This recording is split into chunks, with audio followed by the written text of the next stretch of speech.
छात्रों, फिर से एक बार आप सभी का स्वागत है। प्रश्न पत्र क्रमांक 16 भाषा विज्ञान के अंतर्गत हमारी अंतिम इकाई जो है या अंतिम टॉपिक कह लीजिएगा, अर्थ विज्ञान, इसकी हमने शुरुआत की है। और इसमें से पहला मुद्दा हमारा हुआ है शब्द और अर्थ का संबंध। दूसरा मुद्दा हमने शुरू किया है और दूसरा मुद्दा है अर्थ परिवर्तन की दिशाएं। इसमें ये जो दिशाएं हैं इसको हमने दो स्तरों पर देखने की कोशिश की है। अर्थात भाषा विज्ञान में अर्थ परिवर्तन की जो दिशाएं बताई गई है विशेषतः दो प्रकार से सामने आती है। एक अर्थ की व्यापकता के आधार पर और दूसरा अर्थ की श्रेष्ठता के आधार पर। तब उसमें से पहली जो दिशा है अर्थ की व्यापकता के आधार पर, उसको हमने शुरू किया है। और इसमें जो तीन दिशाएं बताई गई हैं, अर्थ विस्तार, अर्थ संकोच और अर्थादेश, इसमें से दो हमारी विश्लेषित करके हो गई है, उसका स्पष्टीकरण हमने देखा है।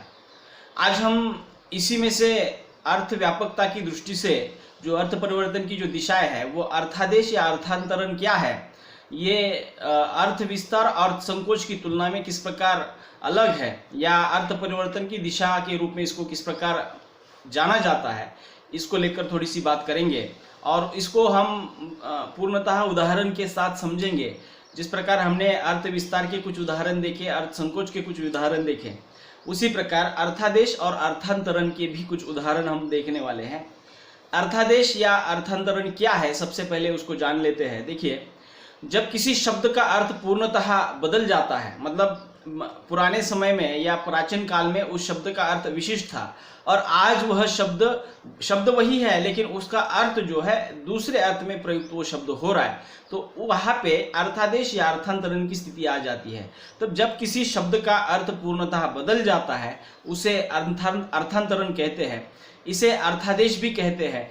अर्थादेश में कभी कभी अर्थ सर्वथा परिवर्तित या विपरीत होता है। मतलब बहुत बार ऐसा देखा गया है कि जब किसी शब्द का अर्थ बदलता है तो वो पूर्णतः परिवर्तित होता है या बिल्कुल उस शब्द के अर्थ के विपरीत अर्थ में वो शब्द प्रचलित होने लगता है।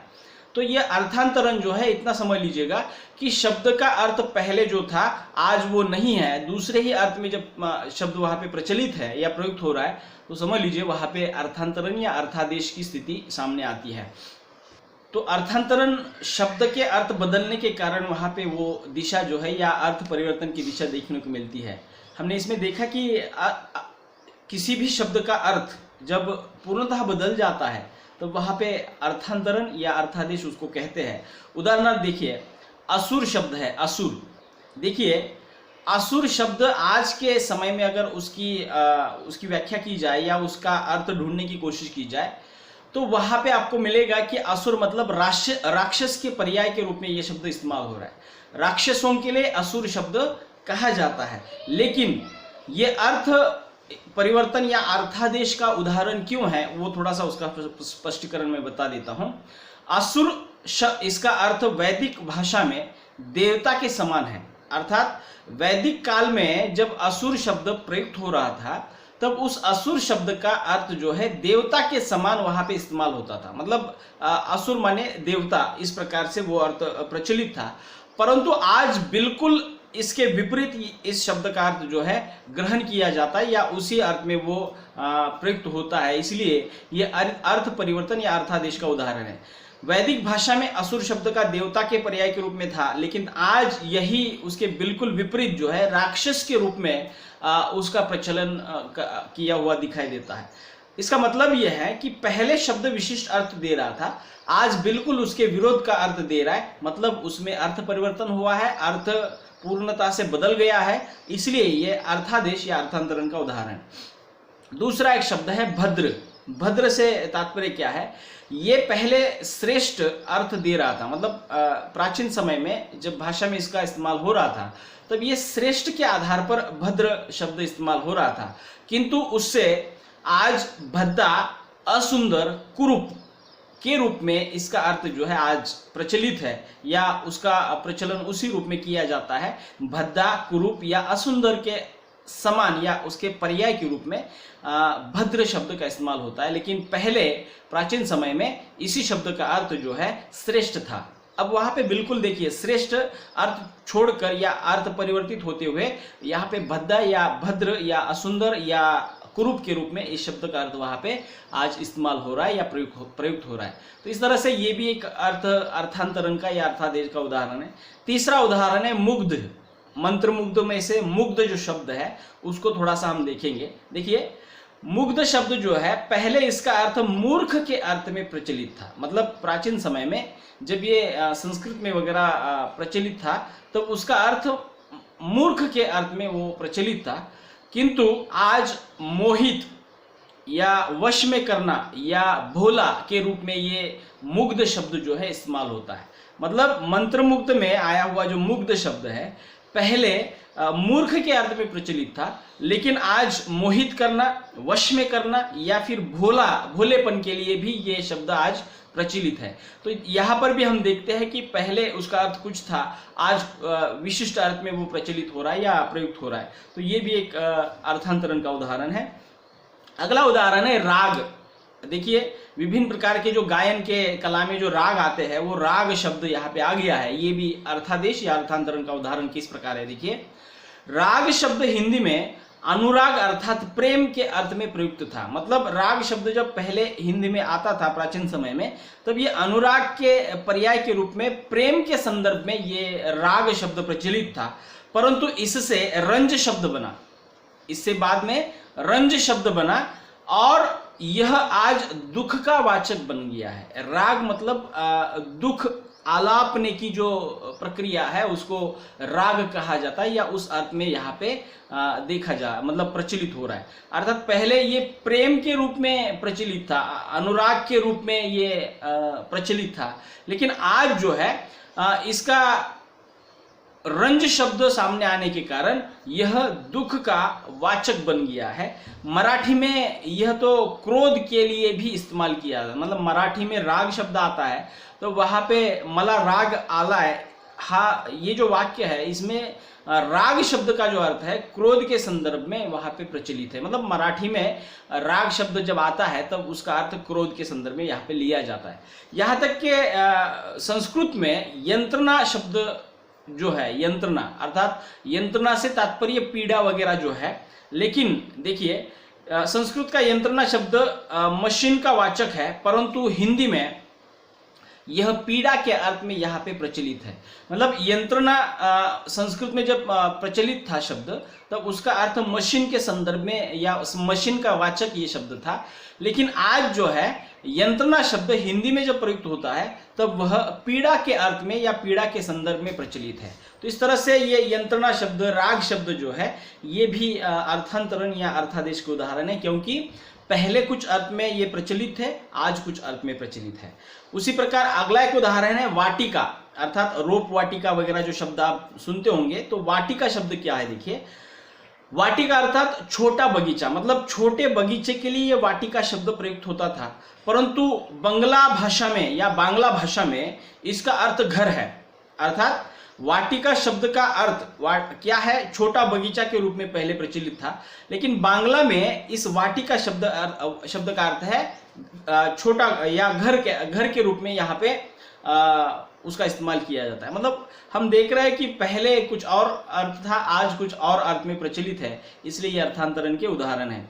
अगला एक उदाहरण है उष्ट शब्द। उष्ट अर्थात उष्ट जो है एक जंगली भैंसे के लिए ये शब्द प्रचलित था। मतलब पुराने समय में उष्ट शब्द जंगली भैंसा जो होता है, जंगल में जो पशु होता है जंगली भैंसा, उसके लिए उष्ट शब्द प्रचलित था, परंतु हिंदी में यह शब्द जो है ऊंट के अर्थ में प्रचलित है। मतलब उष्ट शब्द आज ऊंट के अर्थ में हम ग्रहण करते हैं, लेकिन पहले जब ये प्रचलित किया जा रहा था उष्ट का अर्थ था जंगली भैंसा। तो अर्थ बिल्कुल बदल गया है, तो इसलिए ये अर्थांतरण का उदाहरण है।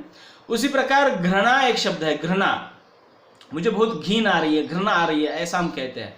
तो घृणा शब्द जो है उसका संस्कृत में दया के अर्थ में अर्थ प्रचलित था। मतलब संस्कृत में ये घृणा शब्द जब इस्तेमाल होता था तो वहां पे उसका अर्थ दया के अर्थ में प्रचलित था, परंतु आज हिंदी में तिरस्कार, नफरत के अर्थ में ये प्रचलित है। अर्थात मुझे उससे घिन हो रही है, मुझे उसे नफरत हो रही है। अर्थात घृणा शब्द आज हिंदी में नफरत के लिए, तिरस्कार के लिए या घिन के लिए यहाँ पे इस्तेमाल हो रहा है। लेकिन यही शब्द संस्कृत में दया के रूप में इस्तेमाल किया जा रहा था। अर्थात इससे स्पष्ट है कि पहले कुछ अर्थ में प्रचलित था, आज कुछ अर्थ में प्रचलित है। अर्थात शब्द का अर्थ पूर्णतः बदल गया है। इस वजह से यहाँ पे अर्थांतरण या अर्थादेश की स्थितियां देखने को मिलती है। तो लगभग ये सभी उदाहरण जो हम देख रहे हैं, उन सभी उदाहरण में हमने यही देखा कि वे शब्द पुराने समय में या पहले जो है भाषा में जब प्रयुक्त हो रहे थे, उनका एक विशिष्ट अर्थ था। लेकिन आज हम देखते हैं तो एक तो अर्थ बदल गया है या बिल्कुल विरोध का अर्थ या आज हम इसका प्रचलन में ला रहे हैं। तो इस तरह से ये सभी उदाहरण जो है अर्थांतरण या अर्थादेश की स्थिति में आ जाते हैं। और हमने अर्थांतरण या अर्थादेश की परिभाषा जो देखी कि जब किसी शब्द का अर्थ पूर्णतः बदल जाता है, वहां पे अर्थांतरण देखने को मिलता है। तो इस तरह से ये जो उदाहरण मैंने बताया है, फिर से एक बार दोहराता हूं, देखिए, असुर, भद्र, मुग्ध, राग, वाटिका, उष्ट, घृणा, ये सभी शब्द जो है अर्थांतरण या अर्थादेश के उदाहरण है। तो थोड़ा सा इनको याद रखिएगा, ये ज़्यादा कुछ कठिन नहीं है, आप अपनी ओर से इसको अच्छी तरह से समझ सकते हैं। अगले लेक्चर में मैं अर्थ परिवर्तन की दिशा का जो दूसरा स्तर है वो है अर्थ की श्रेष्ठता के आधार पर अर्थ परिवर्तन की दिशाएं। अभी हमने अर्थ की व्यापकता के आधार पर अर्थ परिवर्तन की दिशाएं देखी है, जिसमें 3 दिशाएं थी: अर्थ विस्तार, अर्थ संकोच और अर्थादेश या अर्थांतरण। अब हम इसके बाद के लेक्चर में अर्थ परिवर्तन की दिशाओं का दूसरा जो स्तर है, अर्थ की श्रेष्ठता और हीनता, श्रेष्ठता के आधार पर अर्थ परिवर्तन की दिशाएं कौन कौन सी है, उसको भी हम थोड़ा सा देखने वाले हैं। तो अर्थ परिवर्तन की श्रेष्ठता किसको कहेंगे, देखिए, सबसे पहले उसको भी थोड़ा सा मैं आपको परिचय के रूप में बता देता हूं, ताकि अगले लेक्चर में इसका पूरा जो जानकारी है, इसकी पूरी जानकारी जो आपको मालूम हो जाएगी। अर्थ की श्रेष्ठता के आधार पर भी यहाँ पे देखते हैं। अर्थ की श्रेष्ठता मतलब क्या है कि जब कोई शब्द किसी छोटे या हीन अर्थ में पहले प्रचलित हुआ करता था, लेकिन बाद में वह अगर किसी अच्छे अर्थ में प्रचलित हो रहा है, तो वहां पे अर्थ की श्रेष्ठता सामने आती है। इसके भी 2 दिशाएं हैं, अर्थोत्कर्ष और अर्थोपकर्ष। अर्थोत्कर्ष और अर्थोपकर्ष, ये अर्थ की श्रेष्ठता के आधार पर 2 दिशाएं बनती है। अर्थ की व्यापकता के आधार पर 3 दिशाएं बनती है और अर्थ की श्रेष्ठता के आधार पर 2 दिशाएं बनती है। इसको थोड़ा सा याद रखिए, परीक्षा में ये पूछे जा सकते हैं। परीक्षा में बहुविकल्पी प्रश्न इस प्रकार आ सकता है: अर्थ की व्यापकता के आधार पर अर्थ परिवर्तन की दिशाएं डैश डैश है। उसका उत्तर है 3। अर्थ की व्यापकता के आधार पर अर्थ परिवर्तन की दिशाएं 3 है। उसी प्रकार अर्थ की श्रेष्ठता के आधार पर अर्थ परिवर्तन की दिशाएं डैश डैश है। उसका उत्तर है 2। कैसे? अर्थ की श्रेष्ठता के आधार पर अर्थ परिवर्तन की दिशाएं 2 है। तो ये बातें थोड़ी सी याद रखिएगा। अगले लेक्चर में हम ये जो अर्थ की श्रेष्ठता के आधार पर जो अर्थ परिवर्तन की दिशाएं हैं उसको थोड़ा सा देखेंगे, और इसके बाद एक नया मुद्दा जो है हमारे पाठ्यक्रम में दिया हुआ उसकी शुरुआत करेंगे। इसके बाद के लेक्चर में मैं अर्थ परिवर्तन की दिशाओं में दूसरा जो स्तर है, अर्थ की श्रेष्ठता के आधार पर अर्थ परिवर्तन की दिशाएं 2 मानी गई है, एक अर्थोपकर्ष और दूसरा अर्थोत्कर्ष। तो ये 2 दिशाएं का हम विश्लेषण वहां पे देखेंगे। मिलते हैं अगले लेक्चर में, तब तक के लिए रुकते हैं। धन्यवाद।